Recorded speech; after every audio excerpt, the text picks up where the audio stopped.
Basic music అంటే చాలా ఇష్టం అన్ని, అంటే ఒక్కటి కాదు, వరల్డ్ మ్యూజిక్ వింటూ ఉంటాం, డిఫరెంట్ కైండ్స్ ఆఫ్ మ్యూజిక్. దాంట్లో ఒక్కొక్క సందర్భానికి ఒక రెలవెంట్ బీట్ ఏదో ఉంటే బాగుంటుంది అని ఇక్కడ ఒకసారి పాట వింటుంటే ఒక థాట్ వస్తుంది, ఇలాంటిది ఏదో ఉంటే బాగుంటుందని. సో ఆ రెలవెంట్ థాట్ ప్రాసెస్ని ఒకసారి మ్యూజిక్ డైరెక్టర్గా షేర్ చేసుకున్నాను. అలాగే దేవితోటి ఇవన్నీ చేసి నాకు ఎలాంటి సందర్భంలో వస్తుంది, దీనికి ఎందుకు ఇలాంటి ఇదే ఉండాలని చెప్పినప్పుడు తను బాగా అర్థం చేసుకొని has given a fantastic music. So ఈ సర్దార్ గబ్బర్ సింగ్ లో ఎందుకు పాట పాడలేదు sir? We were actually waiting, మీరు ఏమైనా ఒక చిన్న జింగిల్ అయినా పాడతారేమో. అదేదో ఒక ఫామ్ లా పెట్టుకోలేదండి, అది సహజంగా జరిగితే మేము ఇష్టపడుతున్నాం వినడానికి. వై ఐడెంటిటీ సింగ్ అని నాకు భయం ఏంటంటే దాన్ని సహజంగా రావాలి, అంతేగాని ఇప్పుడు ప్రతిసారి ఆశిస్తున్నారు కదా అని చెప్పి నాకు చేయటం నాకు ఏముంటుందని ఒక చట్టంలో ఇరుక్కుపోవడం నాకు ఇష్టం లేదు. If it happens well and good, otherwise దాన్ని ఫోర్స్ చేసి నేను చేయలేను. ఐటమ్ సాంగ్స్లో లిరిక్స్ మనం ఎప్పుడు జనరల్గా మీరు చెప్పినట్టు జనరల్ ఫార్మాట్లో చూస్తే ఐటమ్ సాంగ్స్ అనేది some other kind of meaning ఉన్న లిరిక్స్ ఉంటాయి. కానీ మీరు చాలా స్ట్రిక్ట్లీ చెప్పారట దట్ సాంగ్స్లో అలాంటి మీనింగ్ ఏమీ లేకుండా it has to be very clear అని. నాకు ఎలా ఉంటుందంటే, నేను వ్యక్తిగతంగా నాకు కొన్ని అంటే ఇంకొకరు ఎవరిని కన్సీవ్ చేస్తే నేను చేసేయగలను. నేను కన్సీవ్ చేసేటప్పుడు ఇప్పుడు అర్జెంటుగా నేను సపోజ్ కివ్వు కేక అనేది నేను ఆలోచించలేను. ఇంకొకరు ఎవరన్నా కన్సీవ్ చేసి నేను చేసేయమంటే చేసేస్తాను, కానీ నాకేదో మనసు అప్పదు. నేను అనుకున్నాను కదా ఒక పాట లాంటిది ఒకటి కావాలి, సందర్భం కావాలి, దీనికి ఏం ఉండాలి అని చెప్పి నాకు దాన్ని సందర్భం ఏంటి, అక్కడ ఒక ఐటమ్ సాంగ్ అంటే ఐటమ్ సాంగ్ లాంటిది అవసరం ఉంటుందంటే దానికి ఏ సందర్భంలో పెట్టాలని ఆలోచిస్తుంది. నాకు అక్కడ పాట పరంగా అది అలాంటి పాట కావాలి, అట్ ద సేమ్ టైం నాకు దాని ఒక రెలవెంట్ మీనింగ్ ఒకటి ఉండాలని చెప్పి అందుకని ఒక స్కూల్ని గ్యాంబ్లింగ్ డెన్గా మార్చేసి అలాంటి టైంలో దాన్ని ఏం మాట్లాడవచ్చు అని చెప్పి ఒక సరస్వతి దేవి విగ్రహం లాంటి చోట్ల ఇక్కడే చేయొచ్చు అని చెప్పి ఆ తప్పు అంటే ఇలా ఏమి చెప్పాను నేను. So Devi came out with Hindi word Tauba Tauba అని దేవి స్టార్ట్ చేస్తాను. Moving on, which will be your favourite song sir? నాకు అంటే నా బేసిక్గా మౌంటేజ్ సాంగ్స్ ఇష్టం. నాకు చాలా అంటే అంటే డ్యాన్స్ అనేది ఒక చిన్న ఒక ఎక్స్ప్రెషన్, అంటే ఆనందానికి ఒక చిన్న ఎక్స్ప్రెషన్లా ఉంటుంది, అంతేగాని ఒక హమ్మింగ్ బాగుంది సార్. వాడెవడు వీడెవడు సర్దార్కి అడ్డెవడు, దట్ వాస్ రియలీ నైస్. నాకు బాగా నచ్చింది, నాకు ఫస్ట్ దాంట్లో నాకు రెండు బాగా నచ్చినాయి ఏంటంటే దీంట్లో కైండ్ ఆఫ్ మౌంటేజ్ సాంగ్ ఉంటుంది, థర్డ్ సాంగ్.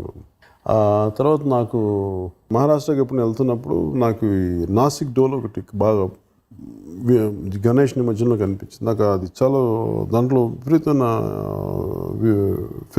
ఫెరోసిటీ ఉంటుంది. అది నాకు ఎందుకు సెకండ్ ఇంటర్వెల్ పాయింట్ ఆఫ్లో దాని నుంచి రెలవెంట్గా ఉంటే బాగుంటుంది. ప్లస్ మనకి బోర్డర్ డిస్ట్రిక్ట్స్ అంతా నా డోల్ అనేది ఒక పార్ట్ ఆఫ్ మన కల్చరల్ ఆస్పెక్ట్ అయితే దాన్ని ఒకటి ఇంక్లూడ్ చేసింది. ఈ వాడెవడు నీడెవడు అంటే ఇది maybe it happen one of my political మీటింగ్స్లో జరిగింది, నాకు అది గుర్తుండి అది పెట్టి. అంటే వీళ్ళు నినాదాలు అలా ఏమైనా పెట్టారు అట్లా ఏదో జరుగుతున్నా అది గుర్తుంది. అలాంటిది అంటే ఈ విలన్ని తరివేయడానికి కరెక్ట్గా జనం అందరూ రావడానికి ఒక ధైర్యంగా ముందుకెళ్ళడానికి బాగుంటుంది అని చెప్పి అది ఎవరు గుర్తు చేసేది దేవి గారు చెప్తే దేవి గారు చేశారు. And villain mister Sharad Kelkar ఈ సినిమాతో యాజ్ అ విలన్ గా ఆయన టాలీవుడ్లో ఇంట్రడ్యూస్ అయ్యారు. So how was it working with him? He's an amazing actor అండి. అంటే నాకు ఎప్పుడు కూడా ఒక హీరోకి అంటే మనకి ఎప్పుడు విలన్ని నాకు బఫూనరీగా చూపించడం నాకు ఇష్టం లేదు. ఎందుకంటే విలన్ చాలా బలమైన వ్యక్తి అయి ఉండాలి. ప్లస్ ఏదో కూర్చోబెట్టి అతను మాట్లాడుతున్నప్పుడు విలన్ అంటే రచయిత రాశాడు కాబట్టి అలా ఉండకూడదు. దానికి అతనికి ఒక లోపల నుంచి ఒక 3 డైమెన్షనల్ పర్పస్ ఉండాలి. విలన్ అంటే క్యారెక్టరైజేషన్ చాలా బలంగా ఉండాలి. ప్రతిదానికి ఏదో మాట్లాడాలి కాబట్టి, చంపేయాలి కాబట్టి ఒక పర్పస్ ఓరియంటెడ్, ఒక ప్రాపర్ లాజిక్ ఓరియంటెడ్ అన్ని దృష్టిలో పెట్టుకుని చేసినది ఆయన character. But he's a fantastic performer. నేను ఇప్పటిదాకా చేసిన వాళ్ళలో చాలా amazing actor.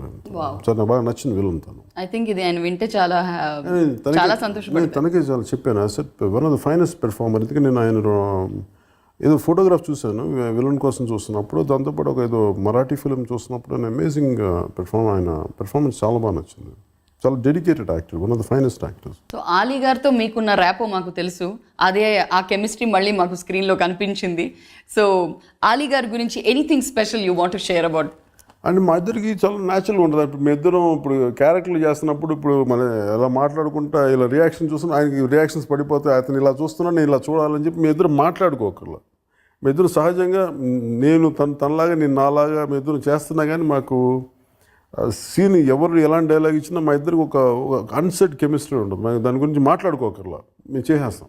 So that happens between. అందుకని మాకు అది ఇద్దరం కూర్చోబెట్టి రోజు వ్యక్తిగతంగా ఏం కలుసుకునే సందర్భాలు తక్కువ కానీ బట్ ఆన్ స్క్రీన్ మేము ఇద్దరం కలుసుకున్నప్పుడు సెట్లు చాలా క్లోజ్గా ఉండడం చాలా సరదాగా ఉంటుంది ఇద్దరం. తెలుగు సినిమా పరిధి దేశవ్యాప్తంగా కాదు విశ్వవ్యాప్తంగా ఉండాలని కోరుకునే వ్యక్తి నేను.